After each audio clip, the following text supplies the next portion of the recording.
Thousands of retail stores across the country are disappearing. What's remarkable this time is that it's not obscure brands. It's names that have been part of everyday life for decades. Today, we're looking at 12 well-known American retailers that are closing their doors right now, and 3 that are still holding on. At first glance, these just look like unrelated store closures, but once you put them all together, a pattern starts to emerge, and that's the real story behind this video. Number 12, Joann Fabrics. You didn't go to Joann just to buy a spool of thread. You walked in with a very short shopping list, then spent the next 30 minutes standing in front of rows of colorful fabric, picking out the perfect pattern for a quilt you were finishing, your daughter's first dress, or a Christmas gift you wanted to make with your own hands. That's why seeing Joann disappear has hit so many people so hard. After nearly 80 years, the nation's largest fabric and craft retailer has reached the end of the road. Nearly 800 stores are being liquidated one by one.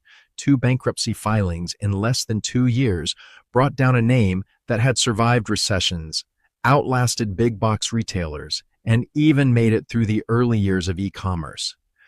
What brought Joann down wasn't one bad shopping season. It started years earlier when the company took on an enormous amount of debt.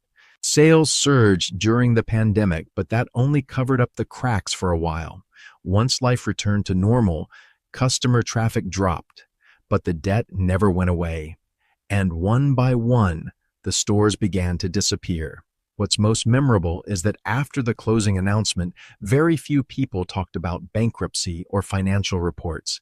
They remembered the fabric cutting counter. They remembered the smell of brand new fabric. They remembered spending an afternoon there with their mom. They remembered the first quilt they ever made for a new grandchild. That's the moment you realize Joann was never just selling fabric. It was selling the feeling of creating something with your own 2 hands. And when the last store finally closes, what disappears isn't just a retailer that's been around for nearly 80 years.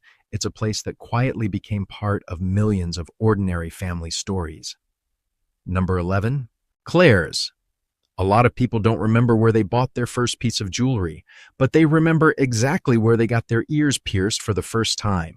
For millions of girls growing up across the country, that place was Claire's, not because it sold the prettiest jewelry, and not because it had the lowest prices, but because it was part of a very special day. The first day you were brave enough to sit down in that little chair by the register, squeeze your mom's hand, close your eyes for a few seconds, and walk out wearing your very first pair of earrings. Just a brief moment, but enough to make a store part of your memories. Now Claire's is once again going through another restructuring after years of struggling with debt and steadily declining customer traffic. Many stores have already closed, while others are up for sale or waiting for their next decision. But what makes Claire's so difficult to keep alive isn't just the numbers. Years ago, Claire's was almost inseparable from the shopping mall. You'd shop for clothes, catch a movie, grab some ice cream, then stop by Claire's for a few minutes. The whole outing was part of the experience. Today, that experience isn't the same anymore.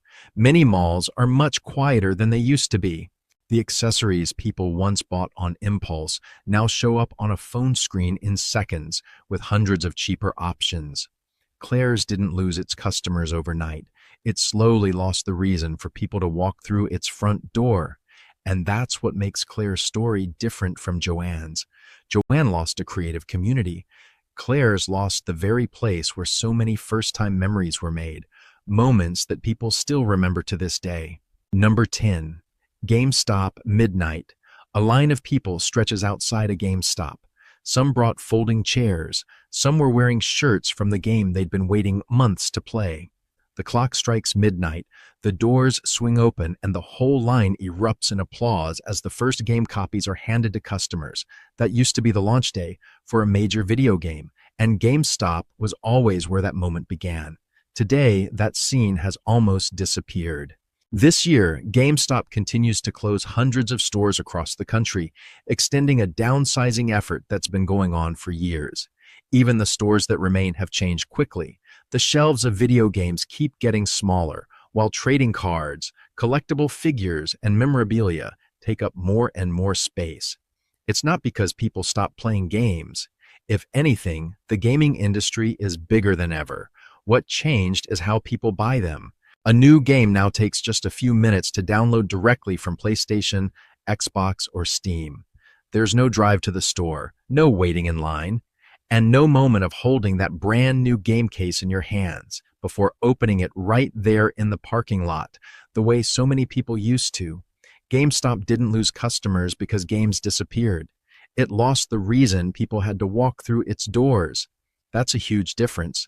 Some businesses fail because they sell the wrong product. GameStop was selling the right product in a world that had completely changed how people got it. Maybe that's why seeing GameStop shrink has been so bittersweet, because when a store disappears, sometimes what disappears with it isn't the product on the shelf. It's an entire experience that a generation thought would always be there. Number 9, Macy's. A shopping mall can lose dozens of stores because one big set of doors closes, and in many cases, those doors belong to Macy's. For decades, Macy's was never just a department store. It was the anchor store, the place many shopping malls were built around. People came to Macy's to buy clothes, home goods, or gifts, but along the way, they'd stop for coffee, grab lunch, pick up a new pair of shoes, or wander into a few smaller stores they never planned to visit in the first place. That's how an entire mall stayed alive. Now, Macy's is moving forward with plans to close around 150 stores across the country, following several earlier rounds of closures. For the company, it's a strategy to focus on locations that perform better. But for many shopping malls, the story doesn't end with one store. When Macy's leaves, weekend foot traffic leaves with it. The smaller stores that relied on people walking by start seeing fewer customers. Restaurants have fewer tables filled. Coffee counters have shorter lines. Then more and more for-lease signs begin appearing down the same hallway. It's the domino effect the retail industry has been watching for years. What's interesting is that people are still buying clothes. They're still buying perfume. They're still buying home goods. It's just that fewer and fewer people spend an entire afternoon walking around the mall the way they used to. And once that habit changes, the stores that were built around it have no choice but to change with it. Number 8, Eddie Bauer. That jacket is still hanging in the closet. 10 years, 15 years. Some people have worn it through dozens of winters, and the zipper still glides smoothly. The stitching still holds, and the waterproof coating still does its job. That used to be Eddie Bauer's strongest advertisement. Customers told each other, no commercials, no social media, just a jacket good enough to be worn from one trip to the next. But by mid-2026, the company operating Eddie Bauer stores is still restructuring after filing for bankruptcy. Around 175 stores across the US and Canada are slated for closure if a new investor isn't found, while the business carries roughly $1.7 billion in debt. It's a paradox. A lot of customers still believe in Eddie Bauer's quality, but believing in the product no longer means they'll walk into the store. The outdoor market hasn't disappeared. National parks are still crowded. Weekend camping trips are still fully booked. What changed is how people choose their brands. Some are looking for the lowest price. Others are willing to spend more on brands with a stronger identity, like Patagonia or Arc'teryx. Eddie Bauer got stuck in the middle. Not cheap enough, and no longer different enough. Maybe that's the most thought-provoking part. For years, Eddie Bauer proved it knew how to make an incredibly durable jacket. But in retail, a brand doesn't survive because of the jacket people are still wearing. It survives because of the jacket they decide to buy next. Number 7, Kohl's. There was a time when many families walked into Kohl's without even knowing what they were going to buy. They came for something else. Coupons, 30% off, Kohl's Cash, bonus rewards. For years, it was one of the most successful strategies in American retail. People would walk out with a few shirts, a new set of bed sheets, or a coffee maker, always feeling like they had scored an incredible deal. But by mid-2026, Kohl's is shrinking its footprint too. The company continues to close underperforming stores as sales remain under pressure after multiple quarters of declining store traffic. What's interesting is that people still love discounts. They still love the feeling of finding a great deal. What changed is where they find it. A smartphone can now compare prices from dozens of retailers in just a few seconds. The thing that once made Kohl's stand out has become something almost every retailer can offer. That's the biggest challenge. Kohl's didn't lose its coupons.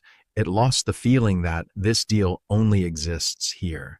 And in retail, when a promotion is no longer enough to bring people through the front door, a brand has no choice but to change with the times.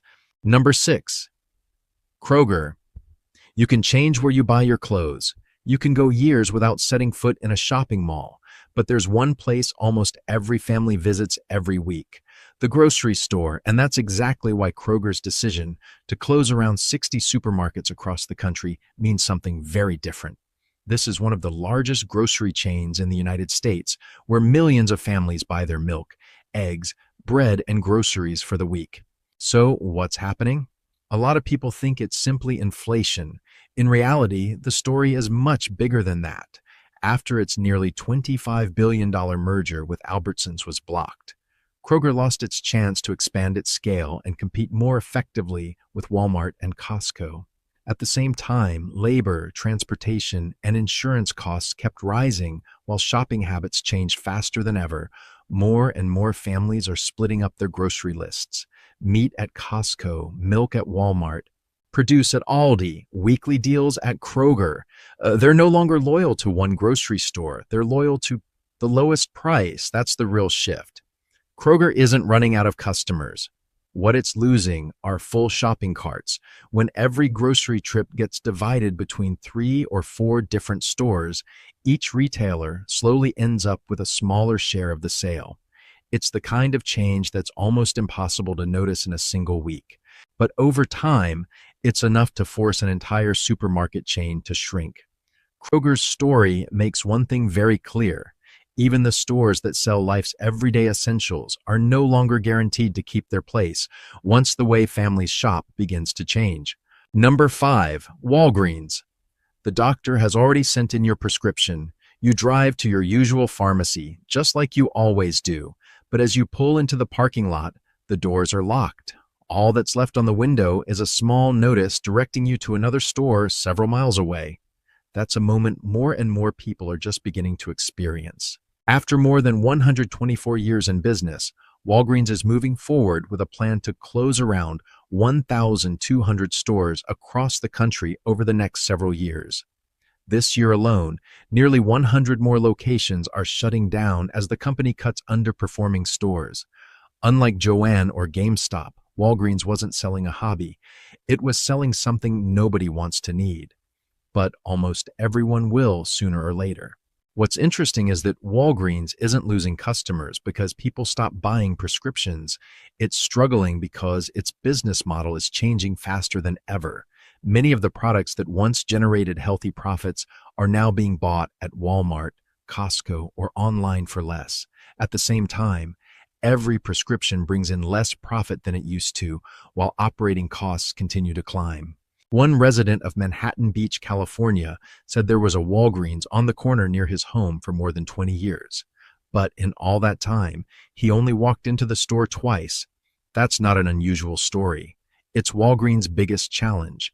A store can sit in the same location for years, but if fewer and fewer people actually need to walk inside, even the best location can't save the business behind it. Maybe that's the most important part of the story. Walgreens isn't disappearing because the country no longer needs pharmacies. It's because even a business built around life's most essential needs has to adapt when the way people shop and the way they manage their healthcare has completely changed. Number 4, Big Lots. The Big Lots sign is still standing in some places, but by mid-2026, it's no longer the Big Lots that millions of people once knew.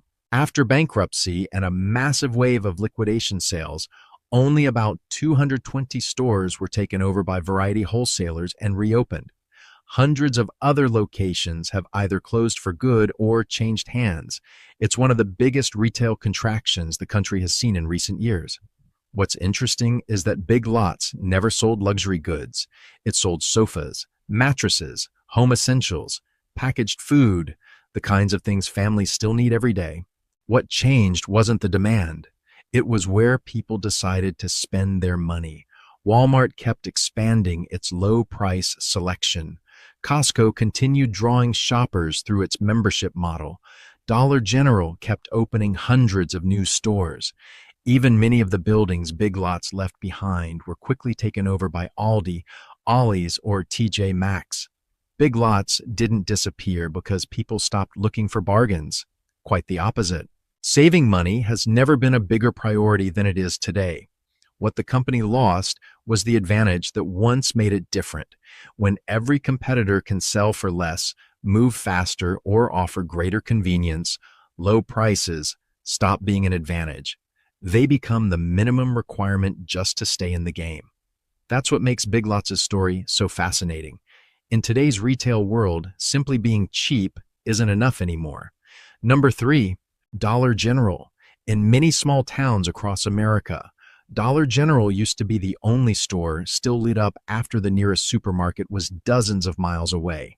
That's also why the chain expanded so quickly that it almost seemed like a new store opened every single day. By mid-2026, Dollar General had grown to more than 20,000 stores across the country. But for the first time after years of nonstop growth, the company has started closing underperforming locations and slowing the pace of new openings. It's a paradox. One of the fastest growing retailers in the country is now shrinking too. Dollar General's success came from one very simple idea: bring everyday essentials to places where the big retail chains didn't want to invest. One resident in Missouri said his family used to drive about 11 miles every time they needed groceries. When Dollar General opened, that trip became just a few minutes. That's the advantage that fueled the chain's growth for years. But as the store network became more crowded, new locations stopped bringing in new customers. Instead, they started competing with nearby Dollar General stores, while labor and operating costs kept climbing. Dollar General isn't struggling because rural communities disappeared. It's struggling because even a business model that once seemed nearly unbeatable has its limits. Maybe that's the biggest lesson from this story. In retail, opening more stores can help you grow incredibly fast, but eventually, that very pace of expansion can become your biggest obstacle. Number 2, CVS Health. You probably don't think about CVS every day until you need to pick up a prescription.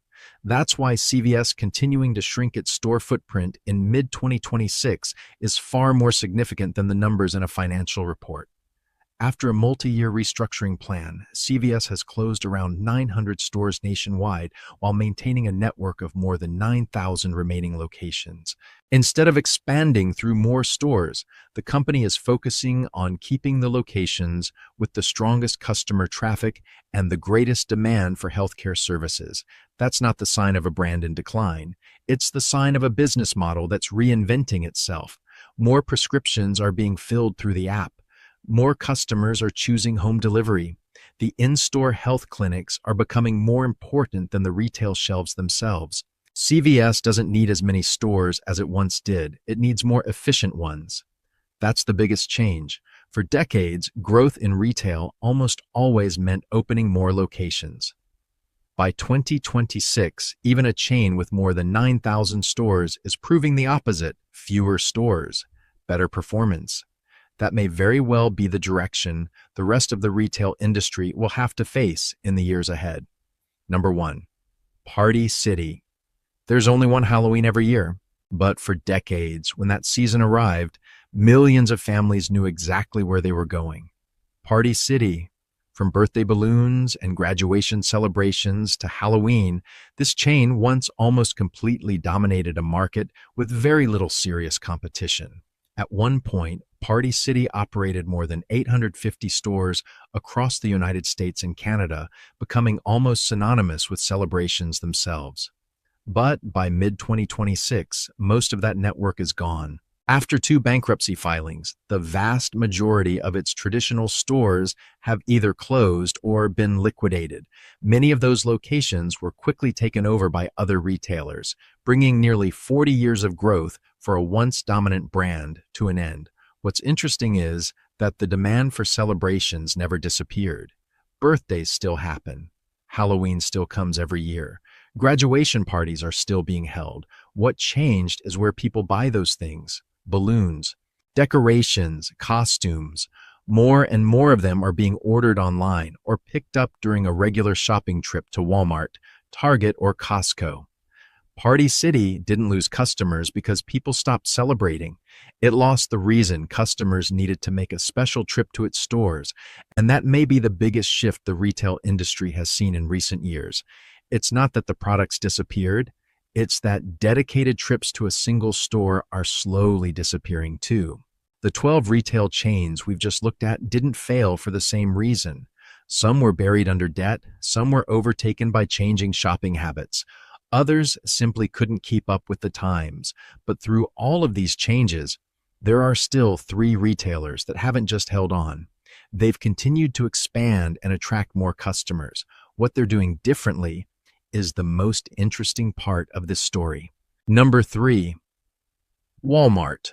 Throughout this video, we've watched one retailer after another shrink, but there's one name that kept showing up in almost every story: Walmart. Some people complain about the self-checkout lanes. Some get frustrated that everyday items are locked behind glass. Others miss the Walmart of 15 years ago when shopping felt simpler and a lot more enjoyable. But then the weekend comes. The parking lot is still full. Shopping carts are still lined up.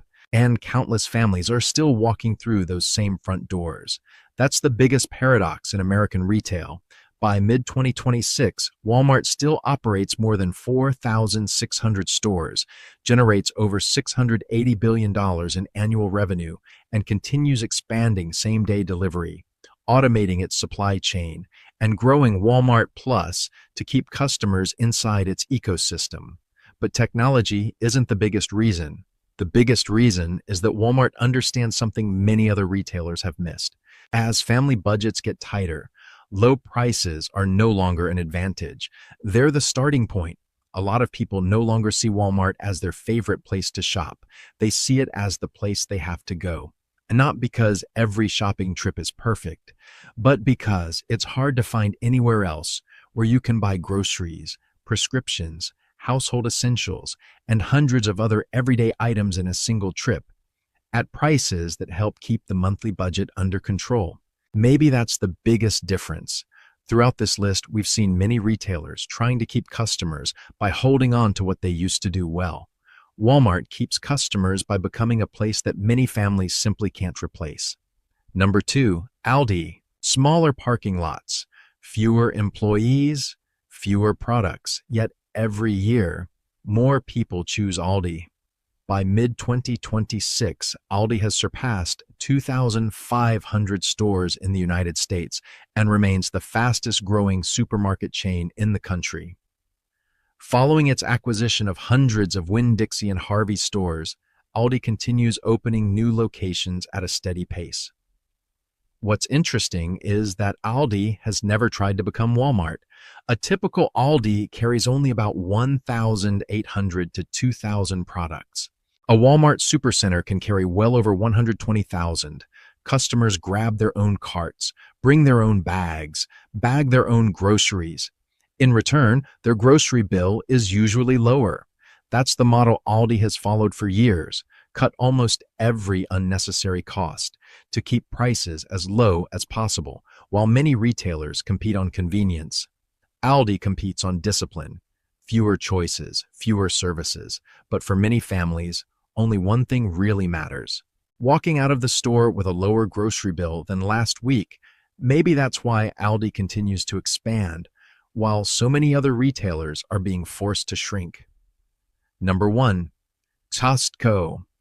Every weekend, the same scene plays out in cities across the country. The parking lot is already almost full before the busiest hours even begin. That's Costco. By mid-2026, Costco has surpassed 900 warehouses worldwide, with more than 620 of them in the United States. Membership renewal rates in the U.S. and Canada continue to stay above 90%, one of the highest rates in the entire retail industry. That's the part that really stands out. Costco isn't trying to have the lowest price on everything. It's trying to make customers believe that every trip is worth it. A carefully selected product lineup, large volume purchasing, very low profit margins on many items. In return, customers are happy to pay an annual membership fee to keep shopping there. It's a very different business model. While many retailers depend on each individual sale, Costco builds its relationship with customers the moment they become members. You may not shop at Costco every week, but when it's time to buy groceries, toilet paper, bottled water, or higher-priced household items, Costco is still the first place many families think of. That's why Costco keeps opening new stores, while so many other retail chains are shrinking, not because it's selling more products, but because it has held on to the one thing that's hardest to build in retail, the confidence that today's shopping trip will be just as worthwhile as the last one. The 12 retailers on this list didn't disappear for the same reason, and the 3 that remain aren't succeeding the same way either. But together, they all reflect one very clear shift. Today, a store is no longer defined by how long it's been around or how big it has become. It's defined by whether it still gives you a reason to come back next week. Maybe that's what you'll remember most after this video. Not which retailer is closing, but which one is still part of your everyday life. Is there a store on this list that you still visit every week? Or is there one that's gone, but you still miss to this day? I'd love to hear your story. It might be a lot more familiar to others than you think.